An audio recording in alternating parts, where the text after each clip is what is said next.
All right, so I'm Lieutenant Phillips with the Gadsden Police Department. I work in our Criminal Investigations Division.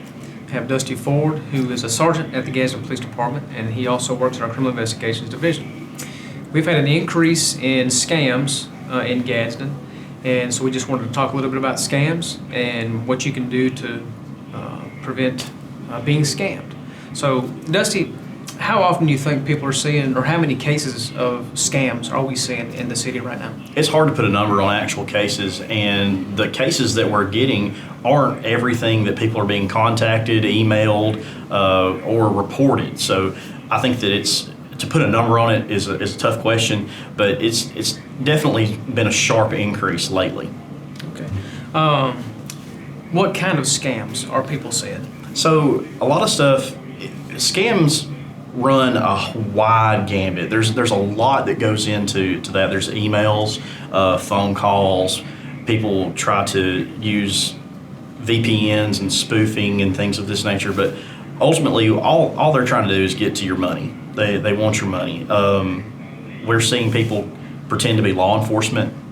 Another big one that goes around that people don't really realize is there's folks that call and pretend to be law enforcement memorial recipients, and they're trying to, solicit funds for fallen officers or their families. And we would never do that, or right? Firefighters. That's correct. We would never do that. Matter of fact, speaking on that term, if you want to donate to the Etowah County Law Enforcement Memorial, that contact's going to be Ron Leak. He's a real person. He's a detective that works for us. You can contact him. There's also a website. Just look that up, and you can donate that way if you're so Right, so inclined. they would never call. They don't call and solicit. The only time that they collect funds is a roadblock that they set up. They get with the city, get permits, and they set up a roadblock once a year. So that's the only way they solicit their funds. And how difficult is it to bring charges on somebody that's scamming? One of the things that you deal with when you're dealing with something like this is it's usually people overseas. They have whole entire call centers set up, and locally we don't see a lot of that, but it's really difficult to prove who is doing what. They hide behind different phone numbers. They hide behind different websites and email addresses and things of that nature. So getting the evidence that you need to actually prosecute is a daunting task. So that's why we want to try to stop it before it starts, because that's your victims, that's your money, that's your hard-earned livelihood that's gone, and looking at you as a detective and not being able to give you an answer or justice is really tough for us. So, And because it is so difficult, what are some ways that people can, what are some ways to prevent being scammed? well, one thing, first and foremost, keep your personal identification stuff to yourself. If someone calls you wanting to know your social security number or the last 4 digits of your birthday or those things, that's all no-fly zone. Don't give that information away. One scam that we've seen recently, I was just talking to one of our detectives.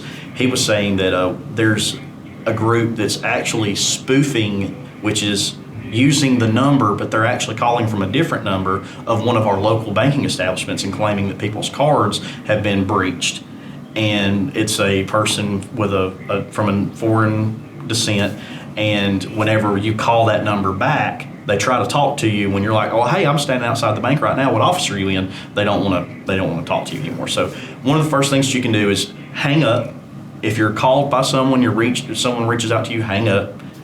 Call that agency back, be it your bank, be it the IRS. They have phone numbers. Call them back. If it's a local government agency, if the sheriff's office or Gadsden Police Department or anybody of that nature, call back and ask if the individual that called you is a real person and if you could speak to them. And you'll be surprised at how often you'll find that that was not the intent. They'll probably hang up on you if they answer at all. Absolutely. Another thing that you see is if they're asking you for money orders or to pay via gift card or meet at some undisclosed location that's not the actual establishment that place is. If the law enforcement entity calls you and says, hey, you have a warrant for traffic tickets and you haven't been pulled over in years, well, the likelihood of that being true is very low to begin with, but also at the same time, we're not going to ask you for gift cards to handle that. or a money order or anything of that nature. That's handled through a very official process. The Gadsden Police Department will not call you about that. We'll actually reach out to you via mail if there's a legal issue, and go from there. Also, if you do get contacted by the Gadsden Police Department, usually we want you to come see us because there's something that we need to talk to you about, and we'll ask you to come to the Gadsden Police Department. It'll to do never that. be about money. And it'll never be about money. And we won't ask you for money over the phone. Right. Okay. Anything else you can think of? Yeah, another thing, if you're contacted via Facebook or something like that about, something that's too good to be true, like the lead singer of your favorite band wants to meet with you and they want to see you, if you'll submit this fee to see them, they're not going to reach out to you to do that. If that jacuzzi that you saw on Marketplace is only $50, the chances are that it's not real.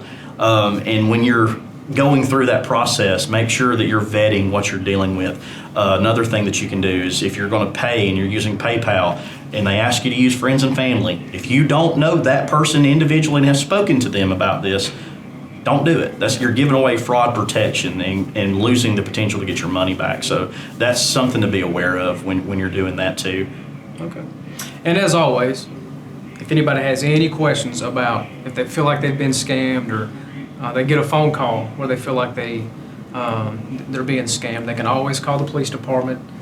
Let us know what's going on, what they've heard, what was said to them over the phone, and we can kind of lead them in a way that would hopefully assist them and to verify whether it's something true or not. Absolutely. If you see something, say something. If something happens to you, make sure that you reach out to us. Reporting, that's the first step, and us trying to establish a trail that can ultimately lead us to the bad guy, hopefully.